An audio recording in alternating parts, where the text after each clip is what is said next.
সকলকে জয় যিশু।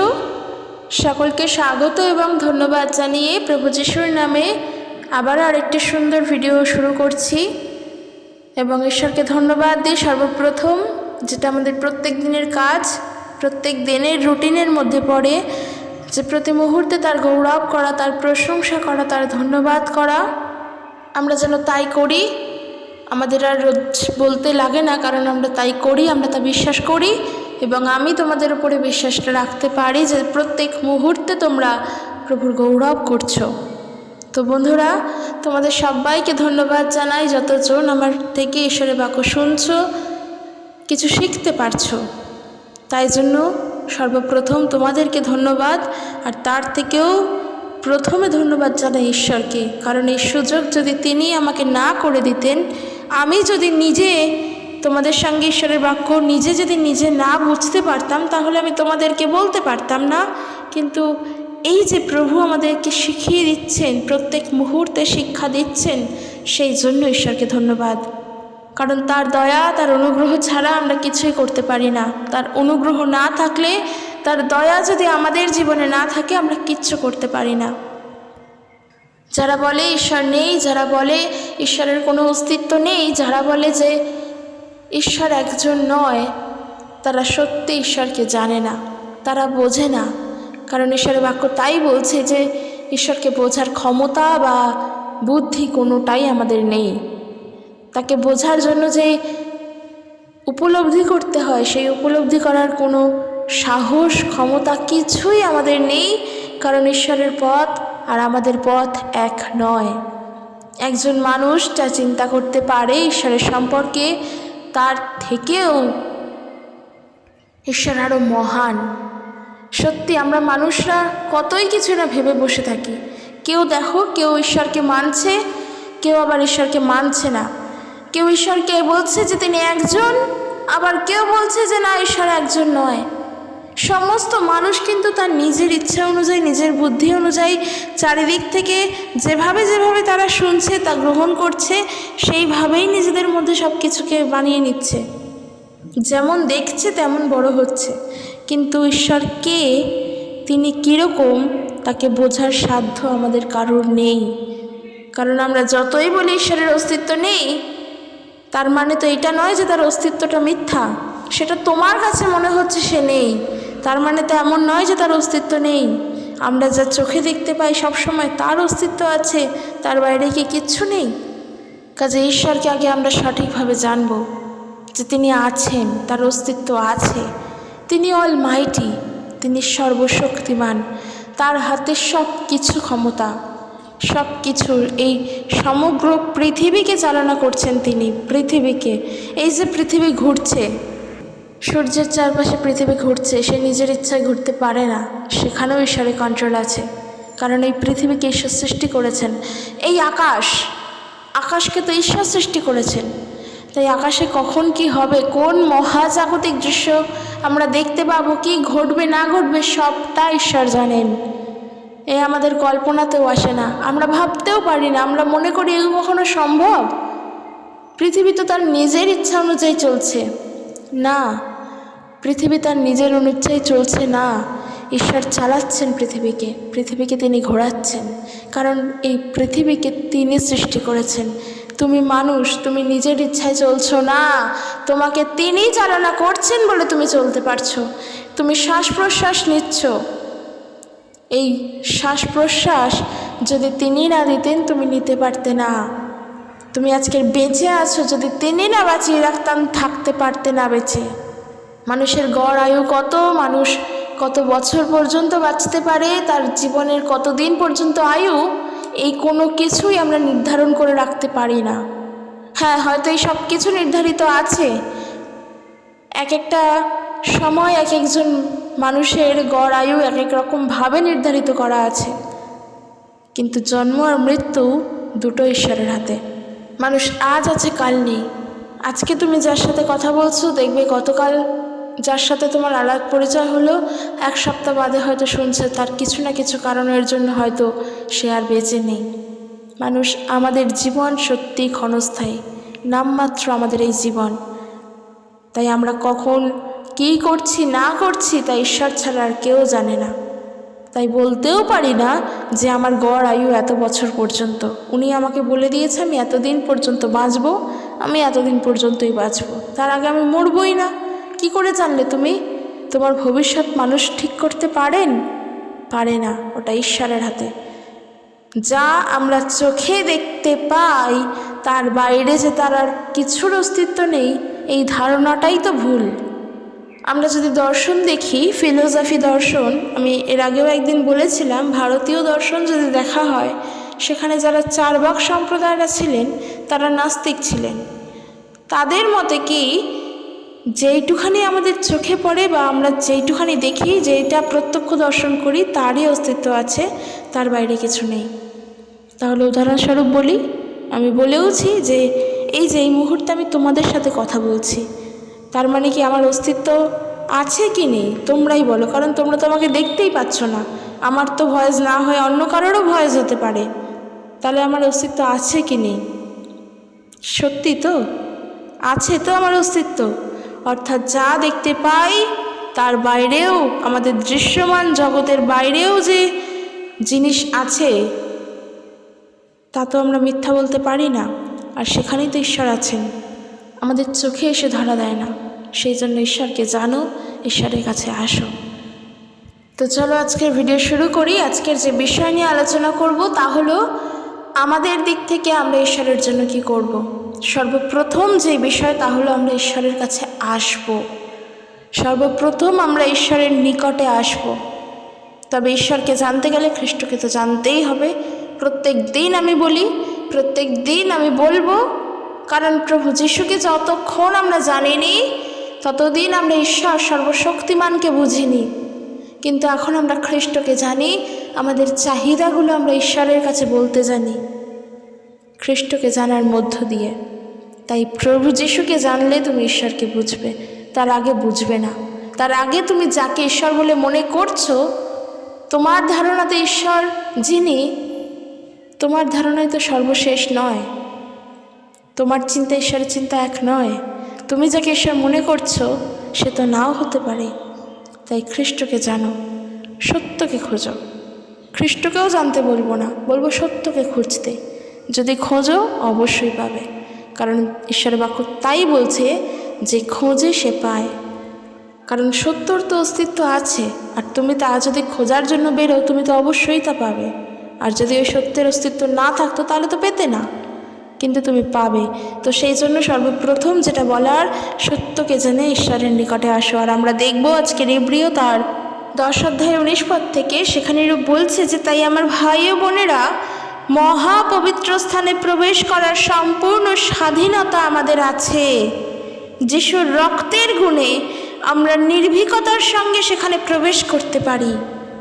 ঈশ্বরের স্থান হলো মহাপবিত্র স্থান। আর তখনকার সময়, ইহুদিদের সময়, সেই স্থানে সবাই প্রবেশ করতে পারতো না। তাদের সেই নিয়ম ছিল না, তাদের সেই নিয়ম রীতি ছিল না যে সবাই সেই পবিত্র স্থানে প্রবেশ করতে পারবে, একমাত্র তাদের হেড ছাড়া। কিন্তু সেই নিয়ম রীতি তো মিথ্যা। ঈশ্বরের স্থানে একজন গরিব মানুষ যেমনভাবে যেতে পারে, ঈশ্বরের স্থানে একজন ধনীয় ব্যক্তি একই রকমভাবে যেতে পারে। ঈশ্বরের স্থানে যেমন একজন রাস্তার পাশে থাকা লোকটি যেতে পারে, ঠিক একইভাবে ঈশ্বরের স্থানে 5তলা বিল্ডিংয়ে বসে থাকা লোকটিও যেতে পারে। ঈশ্বরের স্থান হলো মহাপবিত্র স্থান, সেখানে সবার প্রবেশ করার অধিকার আছে। আর এই অধিকার আমাদের পেয়েছি আমরা প্রভু যিশুকে বিশ্বাস করে। প্রভু যিশুর সেই পবিত্র রক্তের গুণে আমরা নির্ভীকতার সঙ্গে সেখানে প্রবেশ করতে পারি, কোনো ভয় নেই। তখনকার সময় যে সময় ছিল, যে সমাজ ছিল, তারা তখন ঈশ্বরের স্থানে প্রবেশ করতে পারতো না, তাদের নিয়ম রীতির মধ্যে ছিল না। কিন্তু আজ তারাও মুক্ত, কারণ আজ তারাও স্বাধীন। কার জন্য আজকে তারা এই স্বাধীনতা পেয়েছে?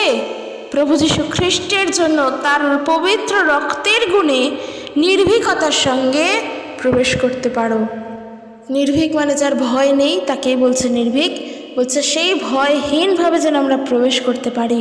বলছে খ্রিস্ট এই নূতন পথ একটি পর্দার মধ্য দিয়ে, অর্থাৎ তার দেহের মধ্য দিয়ে আমাদের জন্য খুলে দিয়েছেন। প্রভু যিশুকে যখন ক্রুশে দেওয়া হয় তখন জেরুজালেমের মন্দিরের পর্দা সেই তিস্করিণী মাঝখান থেকে চিরে গিয়ে দুভাগ হয়ে গিয়েছিল নিজের থেকে প্রতীকী রূপে। অর্থাৎ এই যে এখানেই তাই বলছে যে খ্রিস্টের এই নূতন পথ একটা পর্দার মধ্য দিয়ে, অর্থাৎ তার দেহের মধ্য দিয়ে আমাদের জন্য খুলে দেওয়া হয়েছে। অর্থাৎ তার মৃত্যু হলো, তাকে ক্রুশে দেওয়া হলো, দিন তাকে কবর দেওয়া হলো, মানে আমাদের জন্য নূতন পথ খুলে গেল। যেই পথ এত দিন ধরে বন্ধ ছিল সেই পথ খুলে গেল, আর সেই পথ হলো পরিত্রাণের পথ, যেইখানে দাঁড়ালে আমরা স্বাধীন। আমাদের আর কোনো চিন্তা নেই, আর কোনো ভাবনা নেই, এবং আর কারোর ভয় নেই, কোনো মানুষের ভয় নেই। বলছে নূতন একটি পথ একটি পর্দার মধ্য দিয়ে, অর্থাৎ খ্রিস্টের দেহের মধ্য দিয়ে আমাদের জন্য খুলে দিয়েছেন। এই হলো এক জীবন্ত পথ। এই পথ মৃত নয় কিন্তু, কেননা খ্রিস্ট তিনি তো নিজেই মৃত নন, তিনি তো আজও আমাদের সঙ্গে, কারণ তিনি 3 দিন বাদে পুনরুত্থিত হয়েছিলেন, এবং তার পুনরুত্থানের পর তার শিষ্যদের কিন্তু তিনি সশরীরে দেখা দিয়েছিলেন, তাদের সঙ্গে তিনি কিন্তু কথাও বলেছিলেন। আর তা ইতিহাস বলছে, মানুষের নিজের মুখের কথা নয়, বাইবেলের নিজের কথা নয়, ইতিহাস প্রমাণ আছে। আর এই পথ হলো জীবন্ত পথ। খ্রিস্ট তো সত্যিই জীবন্ত, আর সেই পথ কে? খ্রিস্ট তো নিজেই সেই পথ। তার মধ্য দিয়ে পেয়েছি আমরা ঈশ্বরের কাছে যাওয়ার প্রবেশ।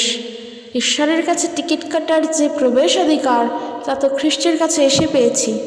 কোনো চার্চে গিয়ে নয়, কোনো মানুষের মুখের কথায় নয়, কোনো মানুষের আবেগের বশে নয়, প্রভু যিশুকে বিশ্বাস করে পেয়েছি। তাই বলছে এই নূতন পথে আমরা পর্দার মধ্য দিয়ে, অর্থাৎ সেই পর্দা হলেন খ্রিস্টের দেহ, সেই খ্রিস্টের দেহের মধ্য দিয়ে যেন আমরা ঈশ্বরের সামনে উপস্থিত হতে পারি। তাই জন্য বলা হয় ঈশ্বরের নিকটে এসো। খ্রিস্টকে না জানলে ঈশ্বরকে জানবে না, খ্রিস্টকে না বুঝলে ঈশ্বরকে বোঝার ধারণা আমাদের কাছে আসবে না। আমরা যখন প্রভু যিশুর কথা একে অপরের কাছে শেয়ার করি, মানুষ শুনতে চায় না, সত্যি একটা অনেক কষ্টের বিষয় তখন আমাদের জন্য হয়ে যায়, কারণ যেই পরিত্রাণের পথ তাদের জন্য খোলা আছে সেই পথকে তারা ধরতে চায় না। তারা খ্রিস্টকে বিদেশি ঈশ্বর বলে দূরে ঠেলে সরিয়ে দেয়। তারা বলে যে আমাদের তো এতজন আছে, তাহলে কারোর কাছে কি পরিত্রাণ নেই? তারা এরকমভাবেই তারা তর্ক করতে ভালোবাসে। পরিত্রাণটা তারা পেল কিসে তা আমাদেরকে বলো। তাদের জন্য কিসের দ্বারা পরিত্রাণ? আমরা পরিত্রাণ পেয়েছি প্রভু যিশুকে বিশ্বাস করে। আমরা পরিত্রাণ পেতামই না যদি না খ্রিস্ট ক্রুশে মৃত্যুবরণ করতেন। তিনি যদি তার পবিত্র রক্ত না ঝরাতেন, আমরা পরিত্রাণই পেতাম না। তাইলে এই এতটা কষ্ট তিনি যে ভোগ করলেন, তিনি যে আমাদের জন্য দুঃখ ভোগ করলেন, তাহলে এই দুঃখ ভোগ আর কে করেছে যার দ্বারা জগৎ উদ্ধার হতে পারে? কেউ নেই, কারোর নাম নেই, কেউ নেই সেখানে। মানুষ যতই তর্ক করুক, মানুষ যতই কোনো না কোনো বিষয় নিয়ে কথা বলুক, তারা এটা জানে না যে খ্রিস্টের মতন মৃত্যু ভোগ আর কেউ করেননি। প্রভু যিশুর 7টি বাণীর মধ্য থেকে একটি বাণী আমরা পাই যে তিনি বলছেন আমার পিপাসা পাইয়াছে। আমি এই নিয়ে তোমাদেরকে বলেওছিলাম, পিপাসা মানুষের কখন পায়? যখন মানুষের গলা শুকিয়ে যায়, যখন মানুষের জল তেষ্টা পায়। তিনি তো ঈশ্বর ছিলেন, কিন্তু তিনি তাও বলছেন তার পিপাসা পেয়েছে। এর অর্থ তিনি যেভাবে ঈশ্বর ছিলেন তার পিপাসা পেয়েছে অন্য কারণে, কিন্তু তার 100% যে মানবীয় সত্তা বা তিনি যে মানুষ ছিলেন সেই জন্য তার পিপাসা পেয়েছিল। তাকে এত যন্ত্রণা দেওয়া হয়েছিল, তার গায়ে মারাত্মক জ্বর ছিল, তিনি মৃত্যুর মুখে ঢলে পড়ছেন, তিনি বলছেন আমার পিপাসা পেয়েছে। যারা তাকে ক্রুশবিদ্ধ করছেন সেই মানুষের পাপের ভার তিনি নিজে নিয়েছেন। যারা তাকে ক্রুশবিদ্ধ করেছিলেন তাদের পিপাসা তিনি নিজে নিয়েছেন। মানুষ যখন অন্যায় করে তখন সে ভয়ে শুকিয়ে যায়, তার গলা শুকিয়ে যায়, সে কাঁপতে কাঁপতে থাকে, তার ঠোঁট শুকিয়ে আসে, তখন সে জল খেতে চায়। মানুষ যখন দোষ করে, সে কারোর ভয় থাকলে তখন তার পিপাসা পায়।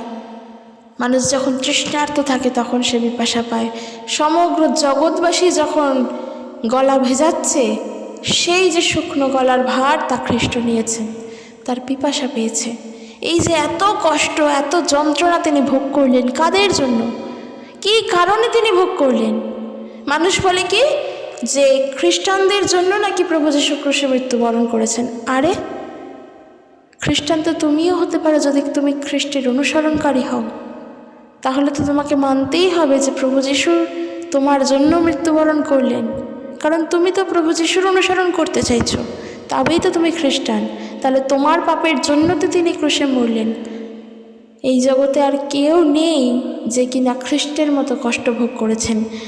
আর আজ তিনি সেই কষ্ট ভোগ করেছিলেন বলেই, তার পবিত্র রক্ত ঝরিয়েছিলেন বলেই ঈশ্বরের নিকটে আমরা সসম্মানে ভয়হীনভাবে আসতে পেরেছি, ঈশ্বরের কাছে আসতে পেরেছি। কারণ আমরা দেখলাম ইব্রিয় তার 10 অধ্যায় 20 পদ আমাদেরকে তাই বলছে যে এই নূতন পথে আমরা পর্দার মধ্য দিয়ে, অর্থাৎ খ্রিস্টের দেহের মধ্য দিয়ে ঈশ্বরের সামনে উপস্থিত হতে পারি।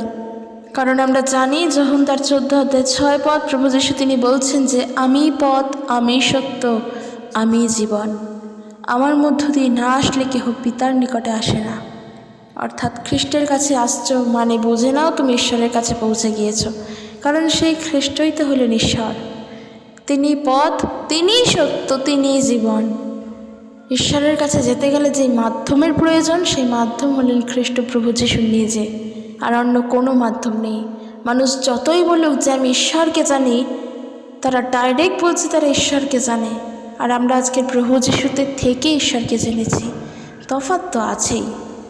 আমরা কারোর মাধ্যমে জেনেছি আর তারা ডাইরেক্ট জেনেছে, তফাৎ তো আছেই। আর যার মধ্য দিয়ে আমরা জেনেছি তিনি তো পবিত্র, তার রক্ত পবিত্র, তিনি নিজে পবিত্র, তার মধ্যে এতটুকুনিও অপবিত্রতার লেশ মাত্র ছিল না। কাজেই প্রথমে আমাদের কর্তব্য হবে ঈশ্বরের কাছে নয়, খ্রিস্টের কাছে আসা, তারপরে ঈশ্বরের নিকটে আসা। আর এইটা হলো আমাদের থেকে ঈশ্বরের কাছে দেওয়া কিছু জিনিস। অর্থাৎ ঈশ্বর তো আমাদের এত কিছু দেন, তাকে তো আমরা কিছু দিতে পারি, আর সে হলো তাকে বিশ্বাস করা। কার দ্বারা? প্রভু যীশুর দ্বারা, এমনি এমনি না। 2 নম্বর যে বিষয়ে বলবো তা হলো ঈশ্বর হলেন পিতার মতো। ইব্রিয় তার 12 অধ্যায় 4 পদ থেকে বলছে। তবে আমি বলবো পিতার মতো নয়, ঈশ্বর আমাদের পিতাই, তিনি আমাদের বাবা, তিনি আমাদের ফাদার, তিনি আমাদের পিতা। আমরা দেখব ইব্রিয় তার 12 অধ্যায় 4 পদ থেকে বলছে, পাপের বিরুদ্ধে লড়াইয়ে তোমরা এখনো মৃত্যুর মুখোমুখি হওনি। তোমরা ঈশ্বরের সন্তান, তিনি তোমাদের সান্ত্বনার কথা বলেন। তোমরা সম্ভবত সেই উৎসাহব্যঞ্জক কথা ভুলে গেছো। তিনি বলেছেন, হে আমার পুত্র, প্রভু যখন তোমায় শাসন করেন মনে করো না যে তার কোনো মূল্য নেই। তিনি যখন তোমায় সংশোধন করেন তখন নিরুৎসাহিত হইও না, কারণ প্রভু যাকে ভালোবাসেন তাকেই তিনি শাসন করেন। সমস্ত পুত্রই পিতা কর্তৃত্ব শাসিত হন। আমরা হিতোপদেশ তার 3 অধ্যায় 11-12 পদ পড়লেই পড়তে পারি, আর আমরা জানিও প্রভু আমাদের বাবা বলেই, ঈশ্বর আমাদের পিতা বলেই তার কাছ থেকে আমরা যে শাসন পাই তাতে যেন আমরা নিরুৎসাহিত না হই, তাতে যেন আমরা হেরে না যাই, তাতে যেন আমরা কষ্ট না পাই। কারণ 7 পদে বলছে, এখন যা কিছু কষ্ট পাচ্ছ যা পিতার কাছ থেকে শাসন বলে মেনে নাও। যা কিছু কষ্ট ভোগ করছি তা মনে করো ঈশ্বর তোমাকে শাসন করছেন। কেন? কারণ যখন আমরা দুঃখে থাকি, সাপোজ যদি আজকে একটা উদাহরণস্বরূপ বলি, কেউ কারোর গায়ে মেখে নিও না, কারণ শুনতে খারাপ লাগলেও সত্যি কথা যেটা সেটাই বলছি। উদাহরণস্বরূপ বলি, যখন সাপোজ আজকের ধরো আমি একটা বাইক কেনার জন্য ব্যাংক থেকে লোন নিয়েছি, ধার করেছি, আমাকে টাকা শোধ করতে হচ্ছে, ইন্টারেস্ট দিতে হচ্ছে, কিন্তু আমি কি করেছি, বাইক নিয়ে বাইক চালাচ্ছি, সুন্দরভাবেই চলছি, টাকাটা আর ব্যাংকে গিয়ে সময় মতো শোধ করে দিইনি। ইন্টারেস্ট বা শোধ যাই বলো না কেন, যে লোন আমি নিয়েছি সেই লোন বা সেই ধার ব্যাংকে আমি সময় মতন শোধ করিনি। আর যার ফলে কি হবে, ব্যাংকের লোক আমার বাড়িতে চড়াও হবে, তারা আমাকে 4টে বাজে কথা বলবে, কষ্টের মধ্যে রাখবে আর আমি চিন্তায় থাকবো। আর আমি তখন প্রার্থনা করব, সবাইকে বলবো যে আমার জন্য প্রার্থনা করো, কারণ এরকম ব্যাপার ঘটেছে। প্রভু হয়তো আমার দিকে এখন ফিরেও তাকাচ্ছেন না, কিংবা প্রভু হয়তো আমাকে দেখতে চান না বলে প্রভু আমাকে এখন হেল্প করছেন না আমার এত কষ্টের সময়। তাহলে আর প্রভু যিশু তিনি কী করবেন? তখনই মনে হবে যে না, নিজেকে আর রাখবো না, এত অপমান সহ্য করা যায় না, এরকম দুঃখ ভোগ হবে, এরকম কষ্ট ভোগ হবে। এইরকম যখন মুহূর্ত হয় তখন আমরা ঈশ্বরকে দোষারোপ করি, কিন্তু আমরা কি একবারের জন্য ভেবে দেখি যে এই মুহূর্তটা আসলো কেন? যদি এই মুহূর্তে আমাকে ঈশ্বর কষ্ট দিয়েও থাকেন, এত অপমান আমি সহ্য করছি, প্রভু তা দেখছেন অথচ কিছু বলছেন না, যদি এই ঘটনা ঘটেও থাকে তাহলে দেখতে হয় আমার নিজের ভুল, কারণ সময় মতো শোধ আমি দিইনি, দোষটা তো আমার ছিল, তাই হয়তো আজকের এত কষ্ট ভোগ করতে হচ্ছে। যদি এই বিষয়টা বুঝতে পারো যে তোমার নিজের দোষে সেটা হচ্ছে, তুমি তাহলে এটাও বুঝবে ঈশ্বর তোমাকে এই ঘটনার মধ্য দিয়ে শাসন করছেন, তোমাকে শিক্ষা দিচ্ছেন। আর এখানে ঈশ্বরের বাক্য বলছে, এটা তো একটা সাধারণ উদাহরণ দিলাম, এই সাধারণ উদাহরণ একেবারেই সাধারণ, এখানে যা বলছে তার সঙ্গে তো এই উদাহরণ যায় না, কিন্তু তোমাদের বোঝার জন্য বললাম। এখানে বলছে, এখন যা কিছু কষ্ট পাচ্ছ তা পিতার কাছ থেকে শাসন বলে মেনে নাও। পিতা যেমন তার সন্তানকে শাসন করেন, তেমনি করেই ঈশ্বর তোমাদের জীবনে এইসব আসতে দিয়েছেন। সব সন্তানই পিতার অনুশাসনের অধীন।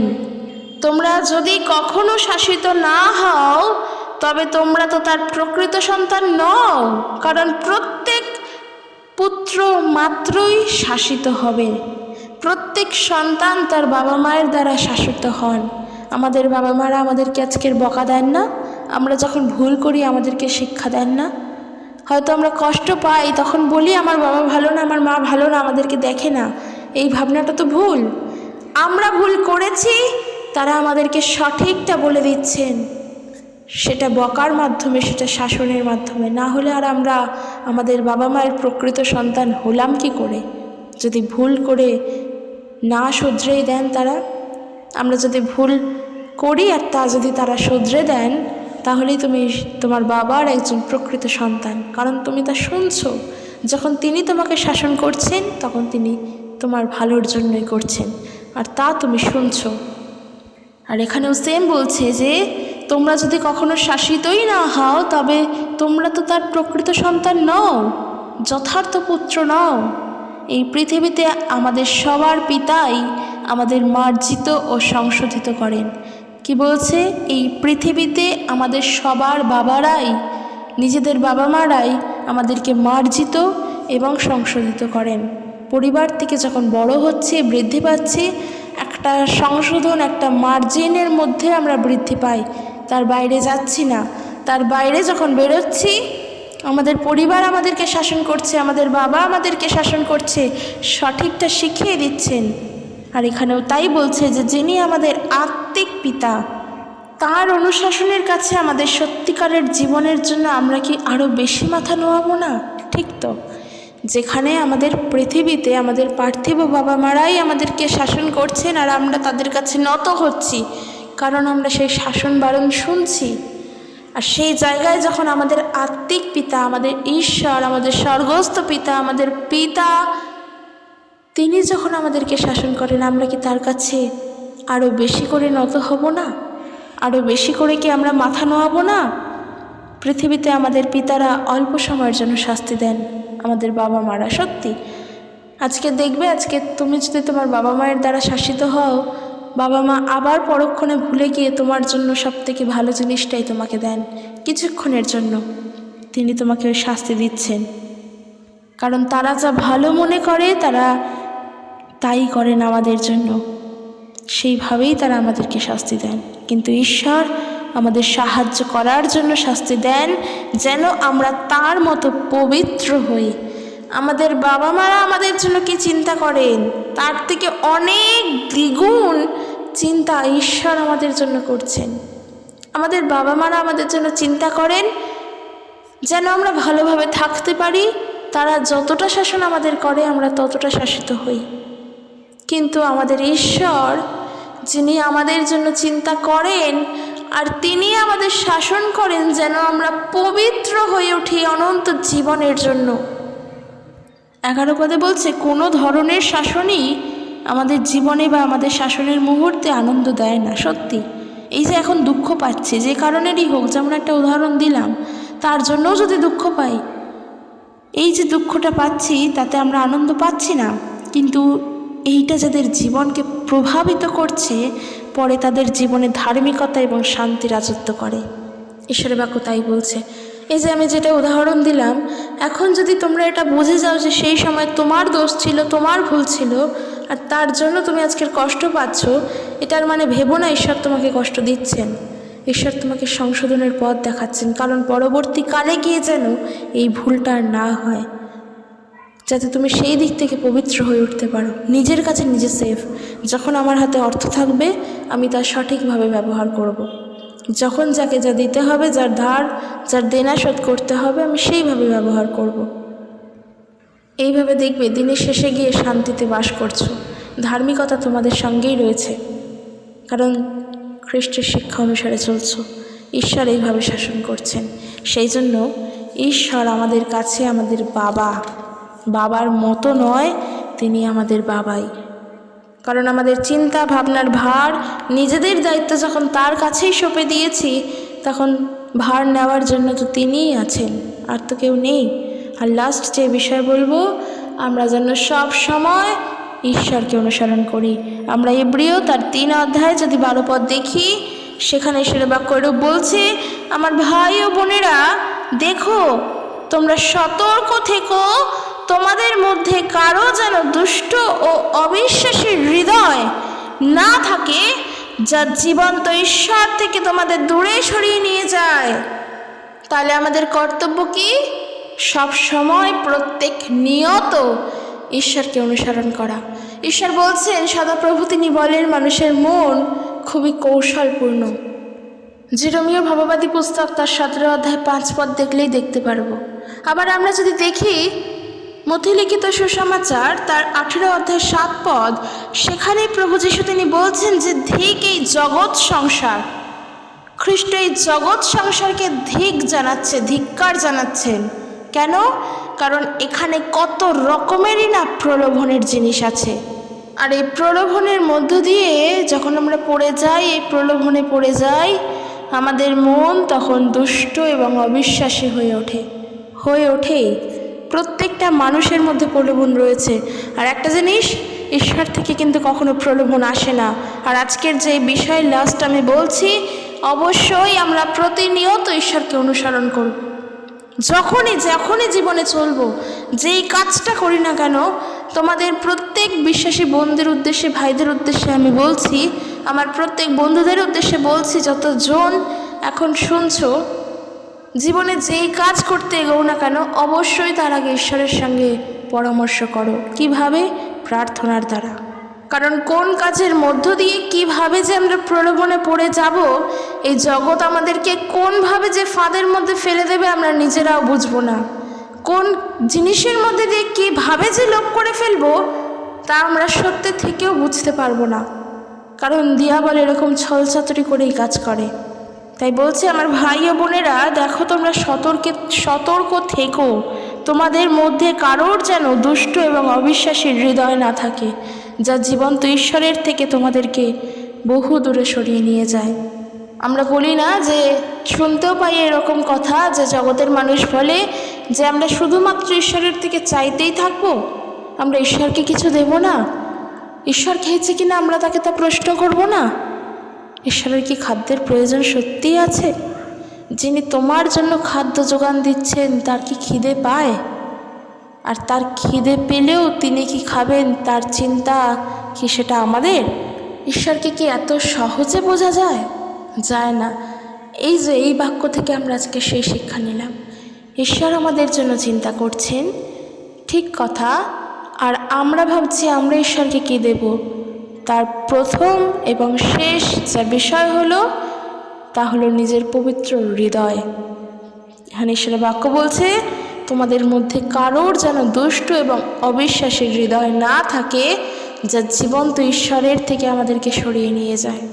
এর থেকে বড় কষ্টের বিষয়, এর থেকে বড় খারাপ লাগার বিষয়, এর থেকে বড় যন্ত্রণার বিষয় আর কী হতে পারে, যা আমাদের সত্য থেকে সরিয়ে নিয়ে যায়, যা আমাদের পবিত্র ঈশ্বর থেকে সরিয়ে নিয়ে যায়, যা আমাদের জীবন্ত ঈশ্বর থেকে সরিয়ে নিয়ে যায়। এর থেকে খারাপ জিনিস আর কি আছে জগতে? কারণ আমরা সবাই ঈশ্বরের কাছে প্রিয় হতে চাই, তার প্রিয় সন্তান হয়ে উঠতে চাই।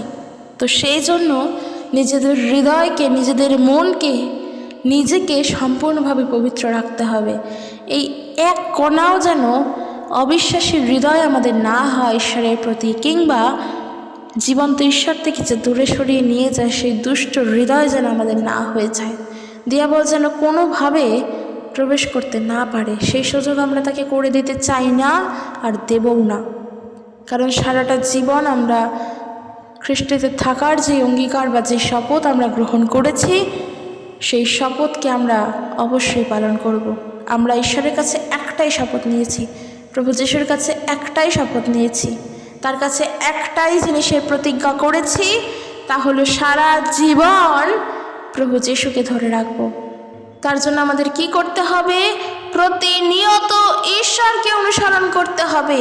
আজকের আমরা ঈশ্বরকে জেনেও, প্রভু যিশুকে জেনেও যখন তার পথ থেকে সরে যাই, যখন খ্রিস্টের দিক থেকে মুখ ফিরিয়ে নিই এবং জগতের চিন্তায় চলি, জগতের ধারাতে চলি, জানো না তখন খ্রিস্টও তোমার থেকে সরে যান, জীবন্ত ঈশ্বরও তখন তোমার থেকে সরে যান।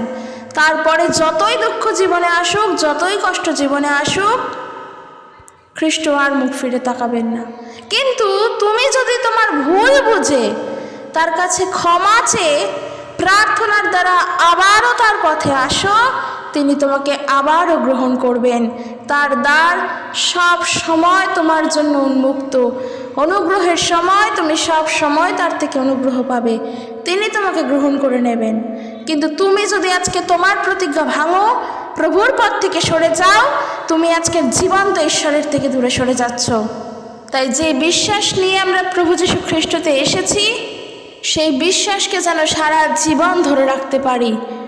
আমরা যখন প্রথম খ্রিস্টকে জেনেছি, যে বিশ্বাস আমাদের ছিল, শেষ পর্যন্ত জীবনটা খ্রিস্টে কখনো একঘেয়েমি হয়ে যায় না।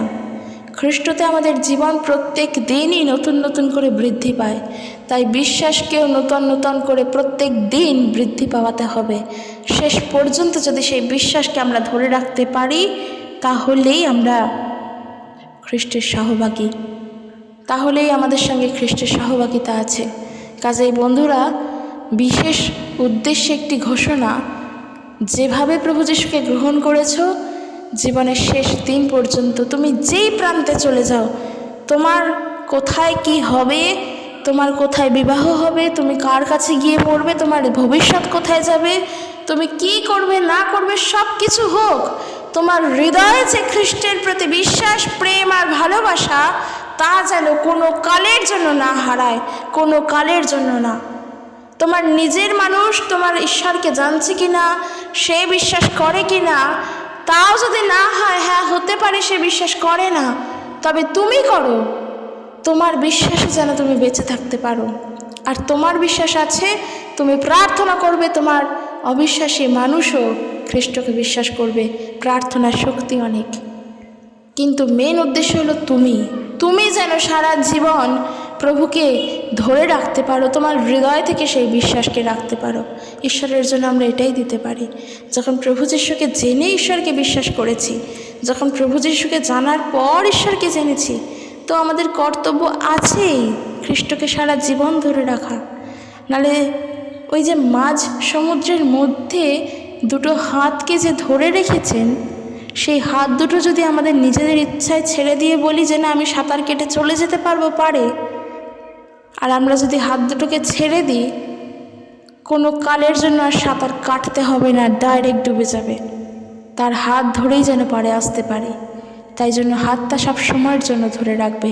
তিনি হাত ছাড়ছে মানে ডুবে যাচ্ছ, ডুবে যেও না, তার হাতে ধরে তার সাহায্যে কাজ করো। মানুষ বলে না নিজে নিজে ইন্ডিপেন্ডেন্ট হও, নিজের পায়ে নিজে দাঁড়াও। অবশ্যই নিজের পায়ে নিজে দাঁড়াও, তবে একজনের সাহায্যে, তার সাহায্য ছাড়া কিছুই নয়। প্রভু যীশু তাই বলছেন যে আমা বিনা তোমরা কিছুই নয়।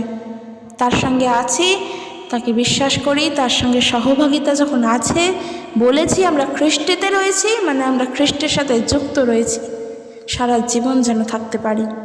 তো বন্ধুরা, আজকের আমার বিষয় এই ছিল যে আমরা ঈশ্বরের কাছে আমাদের পরিচয় কি, অথবা আমরা ঈশ্বরের জন্য কি করতে পারি। এই ছিল আজকের বিষয়। ভিডিওটি কেমন লাগলো জানিও, যদি ভালো লাগে অবশ্যই একটা লাইক করে দিও। আর আমি বলতে চাই, যদি তোমাদের এই সকলের এই ভিডিওটি ভালো লেগে থাকে অবশ্যই শেয়ার করো, কারণ জগৎবাসী ঈশ্বরকে সঠিকভাবে জানে না। হ্যাঁ, হয়তো তাদের কাছে আমি যদি বলি তারা আমাকে বলবে আমি অনেক বড় বড় কথা বলি, তা আমি জ্ঞান দিই। মানুষ যা মনে করে করুক, যা সত্য তা তো প্রকাশ পাবে। অবশ্যই তাদের কাছে শেয়ার করা দরকার।